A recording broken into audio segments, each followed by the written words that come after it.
Welcome guys, आप सभी कैसे हो। आशा करता हूँ कि आप सभी अच्छे होंगे। तो आज मैं एक्सप्लेन करने वाला हूँ बैटमैन बिगिन मूवी को। तो फिल्म की कहानी की शुरुआत में हमको दिखाया जाता है एक छोटा बच्चा जिसका नाम होता है ब्रूस वेन, जो अपनी एक फ्रेंड रेचल डॉस के साथ में खेल रहा होता है। और तभी वे खेलते खेलते एक सुरंग के अंदर जा गिरता है जहाँ पर काफी सारे बेड्स यानी कि चमगादड़ मौजूद थे, जिस कारण ब्रूस काफी डर जाता है क्योंकि काफी सारे चमगादड़ ब्रूस वेन पर हमला कर देते हैं, जिस कारण उसके मन में चमगादड़ का डर घर कर जाता है। अब यह देखकर रेचल फौरन ही ब्रूस के माता पिता को बुलाने जाती है। तभी उसके फादर थॉमस वेन आ जाते हैं और उसको सही सलामत बाहर निकाल लेते हैं और उसको घर के अंदर ले जाने लग जाते हैं। दरअसल थॉमस वेन, जो कि गौतम सिटी के एक बहुत ही बड़े फेमस बिजनेसमैन होते हैं, उनकी हमेशा से यही इच्छा होती है कि वे गौतम सिटी के लिए कुछ अच्छा कर सके। इसलिए उन्होंने एक ट्रेन बनवाई जो कि बहुत ही सस्ती होती है, जिसको गरीब लोग आसानी से अफोर्ड कर सकते हैं। के बाद में थॉमस, उसकी वाइफ ब्रूस पहुंच जाते हैं एक थिएटर के अंदर एक शो देखने के लिए, जहां पर काफी सारे लोग चमगादड़ बनकर लोगों का एंटरटेनमेंट कर रहे होते हैं। यह देखकर ब्रूस के मन में फिर से बेट्स का डर जाग जाता है और अपने पिता को कहने लग जाता है कि पापा जी, मुझको डर लग रहा है, यहाँ से चलो प्लीज, चलो चलो। जिसकी बातों को समझते हुए ब्रूस के पिता उसको बाहर लेकर आ जाते हैं, वो भी पीछे के रास्ते से। अब वे जा रहे होते हैं तभी उनके पीछे चोर आ जाते हैं और उनको गन पॉइंट कर लेते हैं और उनसे पैसों की डिमांड करने लग जाते हैं, जहाँ पर थॉमस वेन अपना पर्स निकाल के दे देता है। लेकिन यह चोर इतने में ही संतुष्ट नहीं होते।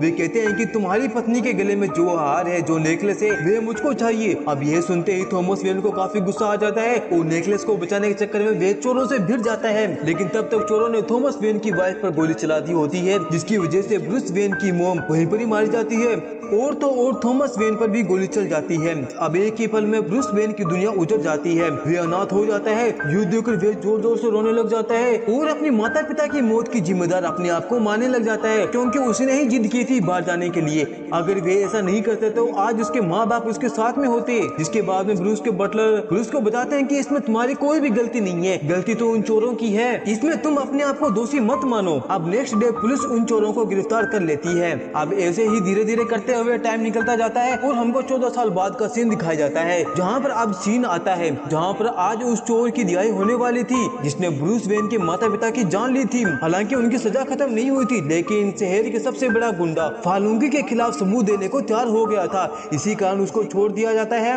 लेकिन यह सब ब्रूस वेन को अच्छा नहीं लगता। वे नहीं चाहता था कि वे चोर जिंदा जाए जिसने उसके माता पिता को जान से मारा था, अपनी माता पिता की मौत का बदला लेने के लिए।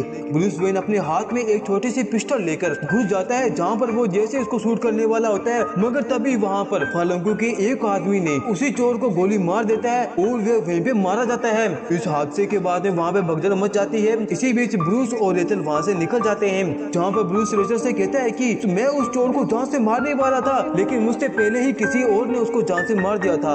अब रेचल को इस बारे में जैसे ही पता चलती है, उसको काफी बुरा लगता है और वह ब्रूस को थप्पड़ मारती हुई कहती है कि तुमको ऐसी हरकतें करती हुई शर्म नहीं आती? आखिर तुम ऐसी हरकतें कैसे कर सकते हो? मैंने कभी सोचा भी नहीं था। अगर तुम्हारे पिता थॉमस आज भी जिंदा होते तो वे ये सभी देख कर खुश नहीं होते। वे एक बहुत ही अच्छे इंसान थे और वे कभी भी किसी की जान नहीं लेते थे। उनको हमेशा से ही कानून पे विश्वास था। उनका ये सपना था कि वे गौतम सिटी से हमेशा हमेशा के लिए जुल्म का सफाया कर दे और कानून तोड़ने वाले जुल्म को हटाना चाहते थे। इस बात को सुनकर फाइनली ब्रूस को एहसास हो जाता है कि अब तक वे जो करने वाला था वे सभी गलत था। अब वे ये डिसाइड करता है कि वे अब फाल्कुनी जिसने उस चोर को मरवाया था, अब वे उसको जिंदा नहीं छोड़ेगा, मतलब कि मार धाड़ तो चलती रहेगी। अब जिसके बाद में ब्रूस पहुंच जाता है फाल्कुनी के सामने और उसको जान से मारने की धमकी देने लग जाता है, जिस पर फाल्कुनी कहता है कि आखिर तुम मेरा क्या ही बिगाड़ सकती हो? इस शहर के बड़े से बड़े जज और पुलिस मेरे जेब में पड़े हैं। मैं चाहता तो 1 मिनट में तुम्हें उन सभी के सामने तुम्हारा खेल खत्म कर दूं। मुझको कोई भी कुछ नहीं कहने वाला। मुझको पता है तुम गौतम सिटी के सबसे बड़े प्रिंस हो, तुम्हारे आगे पीछे कोई नहीं है, लेकिन तुम्हारे फ्रेंड के तो आगे पीछे है ना।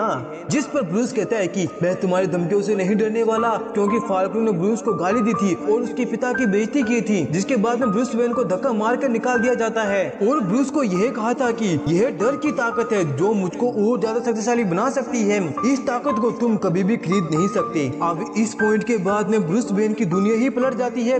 जिसके बाद में ब्रूस वेन ये डिसाइड करता है कि वो डर की ताकत को पहचानेगा और वह जानना चाहता है कि आखिर जब एक चोर चोरी करता है तो उसके मन में कितना डर होता है और वह क्या महसूस करता है। यह सारी बातें ब्रूस पता लगाना चाहता था। अब वह पहुंच जाता है जुल्म की दुनिया में, जहां पर एक के बाद एक क्राइम करता जाता है। यह पता करने के लिए जब आखिर एक चोर चोरी करने के बाद में उसके मन में क्या क्या ख्यालात आते हैं, वो घर से दूर चला जाता है और अपने परिवार वालों से अलग हो जाता है। अब 7 सालों के बाद में हमको फ्लैशबैक दिखाया जाता है, जहां पर अब तक ब्रूस वेन ने बुरे काम करना स्टार्ट कर दिया था, लेकिन एक चोरी के दौरान पुलिस वाले ने उसको पकड़ लिया और उसको जेल में डाल देते हैं। उस जेल के अंदर उसके साथ में काफी बुरा सलूक किया जाता है और वहाँ पर काफी सारे कैदी ब्रूस को पीटने भी लग जाते हैं, जिससे मुंह तोड़ जवाब देने के लिए ब्रूस भी उनको पीटने लग जाता है, क्योंकि अब उसको किसी चीज का डर नहीं था। तभी वहाँ पर पुलिस वाले पहुँच जाते हैं और उसको पकड़कर काल कोठरी के अंदर डाल देते हैं। जिसके कुछ टाइम के बाद में वहाँ पर एक आदमी आता है और वह ब्रूस वेन को कहता है कि मैं तुमको जानता हूँ और कहता है कि मैं आपकी मदद कर सकता हूँ आपकी जिंदगी के उस मकसद को ढूंढने में जिसको आप 7 सालों से ढूंढ रहे हो। जिस पर ब्रूस वेन कहता है कि आप आखिर मुझको कैसे जानते हो, जहाँ पर वो कहता है कि आप जैसे लोगों के लिए दुनिया काफी छोटी है, आप दिखावा कर रहे हो क्रिमिनल बनने का, आप वैसे नहीं हो, मैं आपकी पहचान दिलवाने में मदद करूंगा। तभी वो उसको एक लेक ऑफ शैडो नाम की एक संस्था के बारे में बताता है और उस संस्था में शामिल होने को कहता है। ब्रूस पूछता है कि आखिर मैं उस तक कैसे पहुंचूंगा, जिस पर वो कहता है कि कल आपको एक जगह पर छोड़ दिया जाएगा, जहाँ पर आपको एक नीला फूल ढूंढकर उसको तोड़कर बर्फीली चट्टानों पर चढ़ाई करनी स्टार्ट कर देनी होगी और वहाँ पर पहुँचना पड़ेगा, जहाँ पर हमारी एक संस्था मौजूद है। अगर आप इसमें कामयाब हो जाते हो तो आपको हमारी संस्था में शामिल कर लिया जाएगा। अब अगले दिन ब्रूस को एक खाली जगह पे छोड़ दिया जाता है और वहाँ पर काफी मुसीबतों के बाद में ब्रूस वेन को आखिरकार वे नीला फूल ढूंढ ही लेता है, जिसके बाद में वे उसको तोड़ लेता है, जैसा कि हेनरी ने उसको बताया था। इसके बाद में वह उस फूल को लेकर बर्फीली चट्टान पे चढ़ाई करना स्टार्ट कर देता है और फाइनली उस लोकेशन पे पहुंच जाता है जहां पर हेनरी ने जाने को कहा था। वहां पर जाते ही उसके सामने एक शख्स मिलता है और तभी वहां पर हेनरी डुकार्ड भी पहुंच जाता है, जो ब्रूस वेन को बताता है कि इनका नाम रसल गुल है, यानी कि यह इस संस्था का ओनर है और इस संस्था का काम होता है कि जुल्म को मिटाना और उन मुजरिम को सजा देना जो इनके हकदार है। इसी के साथ ही ब्रूस वेन फाइनली इस संस्था में शामिल हो जाता है, जिसके बाद में ब्रूस वेन की ट्रेनिंग स्टार्ट हो जाती है, जो खुद हेनरी डुकार्ड देता है, उसको लड़ना सिखाता है और भी कई स्किल सिखाता है। अब काफी मुश्किलों के बाद में आखिरकार ब्रूस वेन की ट्रेनिंग खत्म हो जाती है।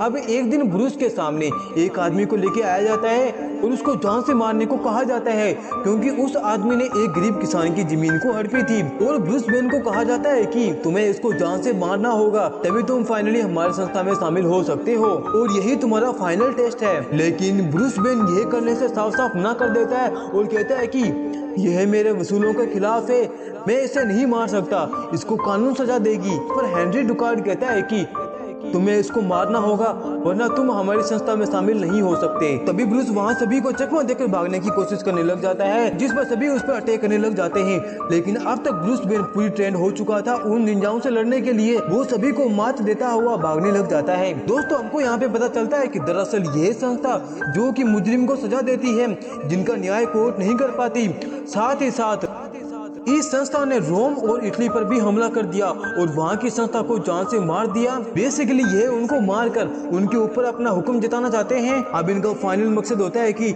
यह गौतम सिटी में मौजूद क्रिमिनल को खत्म करके गौतम सिटी को हड़पना चाहते हैं और इन सभी चीजों के बारे में ब्रूस वेन को पता चल गया था, इसलिए उसने यहाँ से निकलने का डिसाइड किया। अब यहाँ से निकलने से पहले वे एक जोरदार बॉम्ब ब्लास्ट कर देता है, जिसके चलते पूरी संस्था उड़ जाती है और इसमें संस्था का ओनर भी मारा जाता है। वहीं ब्रूस वेन अपने गुरु हेनरी को बचा लेता है, क्योंकि अब वह जो भी है वे अपने गुरु हेनरी की वजह से ही है। अब उस संस्था से निकलने के बाद में ब्रूस अपने बटलर अल्फ्रेड से मिलता है, जिसने उसको बचपन से पाला था, जहाँ पर बटलर ब्रूस का स्वागत करता है और कहता है कि 7 सालों के बाद में आपका स्वागत है। 7 सालों में आपके पिता की कंपनी को काफी लोगों ने चलाया, लेकिन इन 7 सालों में आपको मुर्दा घोषित कर दिया गया था, क्योंकि आप इतने टाइम से गायब जो थे। जिसके बाद में ब्रूस अल्फ्रेड को अपनी प्लानिंग बताता है कि गौतम सिटी काफी ज्यादा भ्रष्ट हो चुकी है, यहाँ पर हर कोई बिक चुका है और मैं इस सिटी से हर जुर्म को खत्म करना चाहता हूँ, जिसके लिए मुझको एक ऐसी पहचान चाहिए कि जिसको कोई ना जानता हो, जिसको ना ही कोई पुलिस पकड़ सके और ना ही कोई अमीर इंसान रिश्वत खिला सके। ब्रूस वेन को हर कोई जानता है, एक नए चेहरे के साथ में यह काम स्टार्ट करना होगा।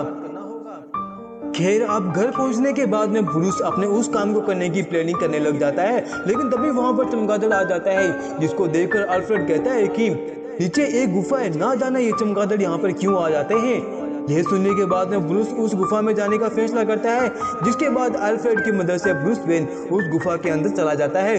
दरअसल दोस्तों ये वही गुफा होती है जहाँ पर बचपन में ब्रूस गिर गया था, लेकिन अब ब्रूस बिल्कुल भी चमगादड़ से नहीं डरता। वो अपने डर पर काबू कर चुका था उस संस्था में जाने के बाद में, जहाँ पर अल्फ्रेड ब्रूस को इस गुफा के बारे में बताता है कि दरअसल ये सिविल वॉर के वक्त उसके दादाजी ने यह सुरंग बनवाई थी ताकि मुसीबत के समय वे और उसके सैनिक यहाँ पर आके छिप सके। लेकिन अब ब्रूस इसको अपना नया अड्डा बना चुका था, जिसके बाद में ब्रूस अपने पिता की कंपनी को अपने हाथ में लेने का फैसला करता है, जहाँ पर उसको अपनी एक नए डिपार्टमेंट के बारे में पता चलता है जो कि हथियार वगैरह बनाया करते थे। जिसके बाद में ब्रूस की मुलाकात उसी डिपार्टमेंट के हेड से होती है, जिसका नाम होता है लूसियस पोप, जहाँ पर उस डिपार्टमेंट के हेड ब्रूस को यह डिपार्टमेंट दिखाता हुआ कहता है कि यह डिपार्टमेंट मैं काफी टाइम से संभाल रहा हूँ, यहाँ पर आप जैसे कोई बड़ा आदमी आए मैं इसकी कल्पना भी नहीं कर सकता था। यहाँ पर हेड ब्रूस को अपना डिपार्टमेंट दिखाता है। इसी बीच वहाँ पर एक जैकेट था जो कि बुलेट प्रूफ और भी कई इक्विपमेंट होते हैं जो कभी पुलिस ऑफिसर्स के लिए बनवाई गई थी, लेकिन इनकी प्राइस काफी ज्यादा होने की वजह से उन्होंने इसको लेने से मना कर दिया। तभी ब्रूस वेन की नजर वहां पर पड़ी एक टैंक पर जाती है, जहां पर वो उसकी टेस्टिंग भी करता है। दरअसल यह टैंक सोल्जर्स के लिए बनवाई गई थी। इस टैंक को पानी में, सड़कों में, हवा में कहीं भी चलाया जा सकता है, लेकिन इसको कभी मंजूरी मिली ही नहीं। और तो और जहाँ तक मैं जानता हूँ कि इसके अंदर कोई भी कमियां मौजूद नहीं है। अब यह देखने के बाद में ब्रूस वेन को यह गाड़ी बहुत ही पसंद आती है और वे इसको ब्लैक कलर में ऑर्डर दे देता है। और अब तक ब्रूस वेन के पास में नया सूट, वेपन और एक नई गाड़ी भी होती है। अब वह उन बुरे कामों को अंजाम देने के लिए जिससे कि वह पहले डरा करता था, अब वह बैटमैन ही बन जाता है और पहुंच जाता है सीधा इस शहर के ईमानदार पुलिस ऑफिसर के पास में, जिसका नाम होता है जेम्स। वो पीछे से आकर कहता है कि मैं आपका कोई दुश्मन नहीं हूँ, मैं आपका दोस्त हूँ, मुझको आपसे कुछ जानकारी चाहिए थी। इस पर ऑफिसर कहता है कि पूछो क्या जानकारी चाहिए है। जिस पर बैटमैन बोलता है कि इस शहर का खतरनाक गुंडा जिसका नाम है फाल्कुनी, वो हर महीने वेपन ड्रग लेकर आया करता है, उसको कोई पकड़ता क्यों नहीं, उसको जेल में क्यों नहीं डाला जाता। जहाँ पर ऑफिसर बोलते हैं कि इस शहर के अंदर सभी पुलिस वाले बिक चुके हैं और यहाँ पर ऐसे में कोई ईमानदार पुलिस ऑफिसर बचा ही नहीं जो कि उसके खिलाफ हो सके। जिस पर बैटमैन कहता है कि उसके खिलाफ हम खड़े होंगे। जिस पर ऑफिसर कहता है कि तुम। बैटमैन कहता है नहीं, मैं नहीं, मैं और तुम, हम दोनों। और ये कहकर वहां से चला जाता है और पहुंच जाता है सीधा बंदरगाह पर, जहाँ पर एक कंटेनर भी था जो कि फाल्कुनी का था, के अंदर इनलीगल ड्रग स्मगलिंग की जा रही थी। लेकिन तभी वहां पर बैटमैन पहुंच जाता है, जहां पर पहुंचने के बाद वे एक के बाद एक सभी गुंडों को मारने लग जाता है और उन सभी की दो भी पिछाड़ धुलाई कर देता है। के बाद में बैटमैन पहुंच जाता है फाल्कुनी के पास में और उसको बंदी बनाकर स्पॉटलिटी के अंदर बंद कर देता है और पुलिस वालों को इसकी खबर दे देता है, जिसके बाद में वे वहां से चला जाता है। अब अगले दिन फाल्कुनी के ऊपर केस चलाया जाता है। इसने काफी सारे गुनाह किए हैं, इसने काफी सारे मासूम लोगों की जान ली है। इस केस को हैंडल कर रही होती है रेचल डॉस, जो कि बैटमैन की बचपन से ही फ्रेंड होती है, जो इस शहर की सबसे ईमानदार वकील थी। लेकिन उसकी पूछताछ से पहले ही वहाँ पर फाल्कुनी का वकील पहुँच जाता है, जिसका नाम होता है क्रेन। जहाँ पर वो वकील कहता है कि आखिरकार क्यों मैं तुम्हारा केस लड़ूं, क्यों मैं तुम्हारी जान बचाऊं। फाल्कुनी कहता है कि मुझको तुम्हारे राज के बारे में सब कुछ पता चल गया है। मैं जानता हूँ कि दरअसल जो ड्रग मैं इस शहर में सप्लाई किया करता हूँ की जरूरत तुमको भी पड़ती है, क्योंकि तुम उन ड्रग का यूज अपने पागल खाने में पागलों के ऊपर क्या करते हो, तुम मासूम लोगों की जान के साथ में खिलवाड़ कर रहे हो। तभी क्रेन अपना मास्क बाहर निकालता है और कहता है कि इसको तो तुम्हें कोई जरूरत नहीं पड़ेगी, और तभी उसके मुंह पर एक गैस छोड़ देता है, जिसके बाद में फाल्कुनी के सामने खड़ा इंसान उसको एक मॉन्स्टर दिखाई देने लग जाता है। वह बहुत ही डर जाता है और जोर जोर से चलाने लग जाता है और पागल सा हो जाता है। और तब जाकर कोर्ट फाल्कुनी की कंडीशन देखकर यह डिसाइड करती है कि फाल्कुनी कोई गुंडा नहीं बल्कि वे एक मेंटल आदमी है, उसको जेल नहीं बल्कि पागल खाना भेजना चाहिए। इस बात से रेचल को काफी बुरा लगता है और पहुंच जाती है सीधा क्रेन के पास में और कहती है कि आखिर तुम क्या करना चाहते हो, तुमने उसको जानबूझ के पागल कर दिया है जबकि वह बिल्कुल सही था। जिसके बाद में क्रेन रेचल को लेकर अपनी लैब में जाता है और वहाँ पर उसको दिखाता है कि जहाँ पर कई सारे लोग किसी प्रकार के ड्रग को गौतम सिटी के पाइपलाइन के अंदर डाल रहे होते हैं। और रेचल को कहता है कि ये एक ऐसी गैस है जो लोगों को पागल बना सकती है और बातों ही बातों में वह रेचल के ऊपर भी उस गैस को छोड़ देता है। अब उस गैस के असर होने के बाद में इंसान को वे चीजें दिखाई देने लग जाती है जिनसे वे सचमुच में डरा करते थे। उनके सामने वे चीज आ जाती है जिनका वे कभी सामना नहीं करना चाहते थे। वहीं लैब में एक ऐसी मशीन भी थी जो पानी को गैस में बदल सकती थी और उस गैस का इस्तेमाल कर गौतम सिटी के ऊपर करना चाहता था ताकि पूरी गौतम सिटी के लोग हेलुसिनेशन करने लगे और एक दूसरे को दुश्मन समझकर खत्म कर दे। इस तरह से पूरी सिटी में इंसानों का नामो निशान ही मिट जाएगा। अब वैसे भी रेचल के ऊपर ये कर पाता, लेकिन तब तक वहाँ पर बैटमैन आ चुका था और फाइनली वह रेचल को छुड़ाकर अपने साथ ले जाता है अपने वैगनार के अंदर, जहाँ पर उसके पास में उस ड्रग का एंटीडोट भी होता है जो उसको फोक्स ने दिया था, जिस कारण रेचल की जान बार बार बचती है। अब उसी दिन ब्रूस वेन का बर्थडे भी होता है जिस कारण उसके घर पर पार्टी वगैरह भी होती है जिसमें गौतम सिटी के बड़े से बड़े लोग आए होते हैं। अब उस पार्टी के अंदर ब्रूस की मुलाकात होती है हेनरी डुकार्ड से, जहाँ पर हेनरी उसको बताता है कि जिस मशीन को तुम रोकना चाहते हो, जिस मशीन को तुम इस शहर में आने से रोकना चाहते हो, उस मशीन को मैंने ही तैयार किया है क्योंकि मैं चाहता हूँ कि इस शहर से जुर्म का नामो निशान ही मिट जाए। अगर तुम चाहते हो कि यहाँ पर किसी की जान ना जाए तो तुम यहाँ पर मौजूद तुम कैसे भी करके इन सभी लोगों को भेज दो यहाँ से। और तब जाकर वहाँ पर ब्रूस वेन अपने गेस्ट के सामने एक बहुत ही मस्त एक्टिंग करता है और कहता है कि आप सभी लोग बस पैसों के ही भूखे हो, बस मुस्कुराते रहते हो मेरे सामने, अच्छी बनने की एक्टिंग करते हो। दरअसल आपके अंदर दो चेहरे हैं, एक जो कि मेरे सामने अच्छे बनने के दिखावा करते हो और दूसरा जो कि मेरे पीठ पीछे बुराई करते हो। आप यहाँ से चले जाओ अगर फ्री की दारू पी ली हो तो।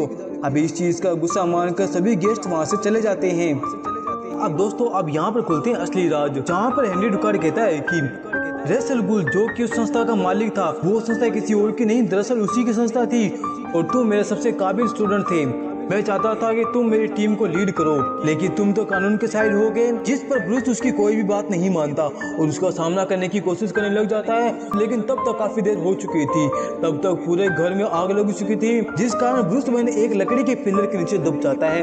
इन मौके पर अल्फ्रेड आकर ब्रूस वेन की जान बचा लेता है जो कि आज तक उसकी देखभाल किया करता था।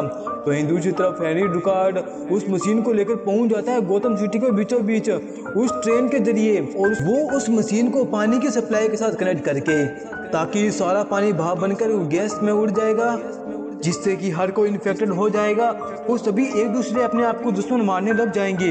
अब यह कंडीशन देखकर बैटमैन को एक आइडिया आता है, जिसके बाद में बैटमैन पहुंच जाता है उसी ईमानदार पुलिस ऑफिसर के पास में, जहां पर वे अपना प्लान बताता है।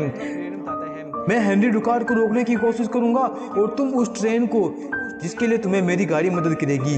जिसके बाद में ईमानदार पुलिस ऑफिसर सीधा पहुंच जाता है उसी ट्रेन के पास में जिसके अंदर वह जहरीली गैस निकल रही होती है और उस ट्रेन को रोकने के लिए के पिलर पर अटैक करने लग जाता है। पर वो टिकी हुई थी, लेकिन पिलर टूट जाने की वजह से वह ट्रेन नीचे गिरने लग जाती है। वहीं बैटमैन हेनरी डुकार्ड से फाइट करने लग जाता है। काफी लंबी चौड़ी फाइट होने के बाद में आखिरकार बैटमैन उस फाइट को जीत ही जाता है और अब ट्रेन नीचे गिरने ही वाली होती है। तभी बैटमैन हेनरी डुकार्ड को छोड़ देता है और उड़ जाता है और इस तरह से बुराई की हार और सच्चाई की जीत हो जाती है। जिसके बाद में हमको दिखाया जाता है कि ब्रूस वेन की कंपनी, जिसको पब्लिकली बैन कर दिया गया था, को ब्रूस वेन खरीद लेता है।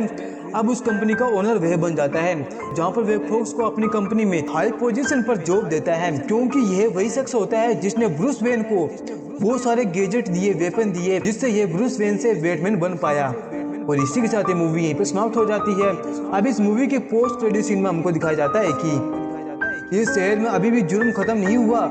एक इंसान अभी भी था जिसने 2 बैंकों की रॉबरी की थी और 2 लोगों को जान से मारा था और अपनी हर जुर्म करने के बाद में अपनी एक निशानी को छोड़ दिया करता था, जो था एक ताश का पत्ता यानी कि जोकर। और इसी के साथ ये मूवी यहीं पर समाप्त होती है। दोस्तों आपको